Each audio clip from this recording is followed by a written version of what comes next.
बिहार में कुछ महीनों में चुनाव है, अगला सीएम किसको देखते हैं, नीतीश, तेजस्वी या प्रशांत किशोर? देखिए, ये पॉलिटिकल क्वेश्चन आप हम लोग से काहे पूछते हैं? ये मेरे देखने से, अपने से सोच के देखिए, मेरा देखने से कोई सीएम नहीं बन सकता। मेरा एक इंडिविजुअल सिंगल वोट है। इसको बदल देते हैं, सबसे पॉपुलर कौन आपको लगता है इन सब में? सबसे पॉपुलर या आपका फेवरेट नेता कौन है?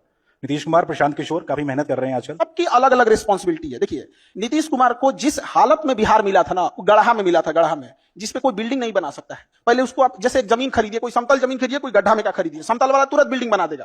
तो उत्तर प्रदेश एक समतल जमीन थी, फटाफट काम होने लगा। और बिहार गढ़ा में मिला था, तो उन्होंने इस इंफ्रास्ट्रक्चर, बिजली, लॉ एंड ऑर्डर, सोशल, इसको सुधारते सुधारते परेशान हो गए। लालू यादव को जब मिला था ना, तो ऐसा स्थिति में बिहार मिला था कि कुछ ऐसे जगह थे जहां पूरे गांव के बाहर एक दो आदमी लाठी लेके खड़ा हो जाता था, कहता था कि तोरा वोट डालने नहीं जाना है, पूरा गांव अंदर आ जाता था। वो इंसान इंटरप्रेन्योरशिप देखेंगे। तो हर इंसान का चैलेंज अलग अलग है। जिनको जहां मिला, वही उन लालू यादव को रेलवे मिला, रेलवे को फायदा में दिखा दिए। अब लोगों ने कहा कि कबाड़ बेच दिए। दुनिया का कौन आदमी कबाड़ घरे में रखता है?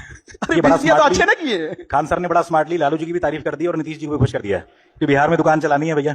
चलिए इसके बाद आगे बढ़ते हैं। खान सर की टीचिंग फिलॉसफी, एक शब्द में आप जो टीचिंग कराते हैं उसको अगर क्लास में बैठ के उसको समझ में नहीं आया तो स्टूडेंट की गलती नहीं, टीचर की गलती है। बहुत बढ़िया, बहुत बढ़िया। अच्छा, चूंकि आपने कई दोस्तों का नाम लिया अपना शुरू में, लड़कपन के दिनों में कोई याद आपको, कोई याद हो कि भैया ये किया था, वो किया था? हर किसी ने कुछ ना कुछ किया रहता है। बचपन में तो हम लोग के टाइम पे मोबाइल था नहीं, तो दिन भर तो आदमी बदमाशी करता था उसमें। अब याद के डेली एक तो नया नया कहानी रहता था बचपन में, कौन ध्यान रहता है इतना? मतलब बचपन में तो हमको लगता है कि जिस आंधी में मौसम विभाग चेतावनी जारी करता था कि घर से ना निकलिए, उस आंधी में हम लोग टिकोरा बीनने जाते थे। आम का जो छोटा वाला आम होता है ना, उसको टिकोरा बोला जाता है हमारे यहाँ, तो उसमें हम लोग तो बचपन में तो आदमी बदमाशी करते रहता था। अच्छा, आप टीचर ना होते तो क्या होते? हमको तो फौज में जाना था। टीचर ना होते तो हमको एक किसानों के लिए, और हम भी अभी बताते हैं, बहुत दिन टीचिंग नहीं करेंगे, हमको किसानों के लिए वर्क करना है। किसानों की 3-4 महत्वपूर्ण समस्या है। उसकी एक, फसल का उत्पादन कम है। दूसरा क्या है, उसका फसल अगर उत्पादन हो गया तो कीड़ा खा जाते हैं सब। और उस तीसरा क्या है कि अगर नहीं खाया तब बेचने जाएगा तो उसके फसल की सेल्फ लाइफ कम होती है, तो कोल्ड चेन नेटवर्क नहीं है। उसको अगर शाम में अपनी सब्जी बेचने गया है तो शाम 4 बजे तक ही उसको अच्छा भाव मिलेगा। बाकी समय गिद्ध की तरह लोग देखते होंगे कि शाम होगा तो बेच के जाएगा, क्योंकि उसके यहाँ कोल्ड स्टोरेज का चेन नहीं है। आप 3 सिस्टम देखिए। किसान को आप 5 किलो का जो अनाज का है, ये देखिए, ये एक अच्छी योजना है और समाज का एक बड़ा हिस्सा उससे प्रभावित हो रहा है, उसका वो एहसानमंद है। लेकिन हमें एक ये भी सोचना पड़ेगा कि हम अभी भी कहां पर हैं। तो उनका योजना में हम संदेह नहीं कर रहे हैं, बहुत अच्छी योजना है, लेकिन ये जो 3 चीज है किसानों के लिए, एक किसान को बताइए अगर मेहनत से उत्पादन किया, हमारे यहाँ समस्तीपुर एक जगह है, वहां गोभी उत्पादन हुआ, 1 रुपया किलो बिका गोभी, 1 रुपया, जबकि दुबई में बिक रहा था 250। बताइए एक किसान दुबई भेजेगा कि जो सिस्टम बैठा हुआ है वो भेजेगा?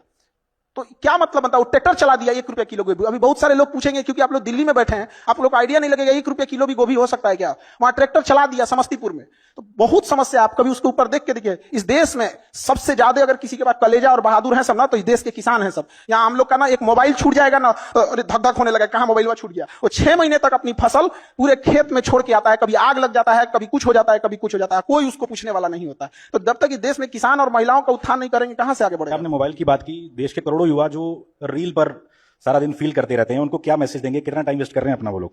रील देखने से अच्छा है अपने काम की चीजें देखिए। अगर आपको 2 घंटा मोबाइल चलाना है तो 2 घंटा की जगह 3 घंटा चलाओ, लेकिन आप स्पेसिफिक देखो। अगर आपको कोई मूवी देखनी है तो मूवी देखो। ये रील का मतलब क्या हो गया? अजनबी से मिलते जा रहा है, उसको खुद नहीं पता है कि इसके नीचे क्या करके स्क्रॉल करके आएगा, तो वो उससे कोई उसका याद नहीं होगा। जितनी छोटी छोटी चीजों को हम देखेंगे, हमारी मेमोरी कमजोर होती जाएगी। तो ये इसके मेमोरी पे चीजों पे बहुत ज्यादा हो रहा है, क्योंकि रील देखने के बाद ना हम उसे रिकॉल नहीं कर पाते।